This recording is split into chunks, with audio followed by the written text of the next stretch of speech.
মাননীয় আদালত এই জাজমেন্টটি আইনের দৃষ্টিতে কোনো জাজমেন্ট হয় নাই। যেহেতু আইনের দৃষ্টিতে কোনো জাজমেন্ট হয় নাই, কাজে এই জাজমেন্ট লিভ দেওয়ার কোনো প্রশ্নই আসে না। আদালত জিজ্ঞাসা করেছেন কি কি কারণে, আমি বলছি এই জাজমেন্টে আপনাদের রুলস, অ্যাপিলেট ডিভিশনের রুলস 10(1 and 2 ভায়োলেট করেছে। কিভাবে ভায়োলেট করেছে সেটা আমরা এক্সপ্লেইন করেছি।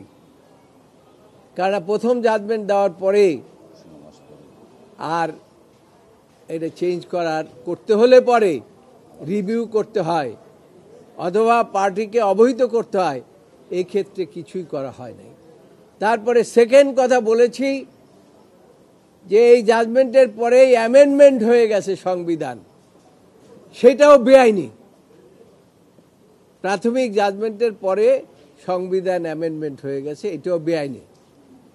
সেটার উপরে 15th অ্যামেন্ডমেন্ট, সেটা চ্যালেঞ্জ হয়েছে, এটা রুল কুদ্দুস কাজলও বলেছে, আমরাও বলেছি। থার্ড কথা বলেছি, জনাব খায়রুল হক 17ই মে রিটায়ারমেন্টে গিয়েছে। রিটায়ারমেন্টে যাওয়ার পরে কোনো জাজের তার থাকে না, শপথ থাকে না, অর্থাৎ 17ই মে তার শপথ চলে গিয়েছে। এই শপথ চলে যাওয়া অবস্থায় কোনো জাজমেন্ট তিনি লিখতেও পারেন না, দিতেও পারেন না। তারপরে সেটার সাপোর্টিংয়ে বলেছে, আদালত জানতে চেয়েছে এটার সাপোর্টিংয়ে কি আছে। আমরা সেখানে বলেছি যে 16 DLR একটা জাজমেন্ট আছে অ্যাপিলেট ডিভিশনের, সেটা আজ পর্যন্ত সেটা ওভাররুল হয় নাই এবং সেই জাজমেন্টটা দিয়েছিলেন একদম ঐতিহাসিক চিফ জাস্টিস, যার নাম হয়েছে লর্ড কর্নেলিয়াস, এবং আরও 4 জন জাজ সেখানে উপস্থিত ছিলেন।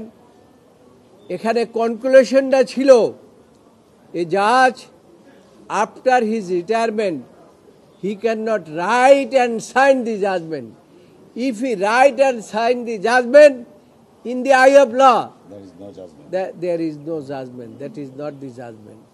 Since this was the decision of the apex court of this country, সেই ক্ষেত্রে যেটা আজ পর্যন্তই হয় নাই, সেই কারণে আপনাদের লিভ দেওয়ার কোনো প্রয়োজনীয়তা আছে বলে আমরা মনে করি না।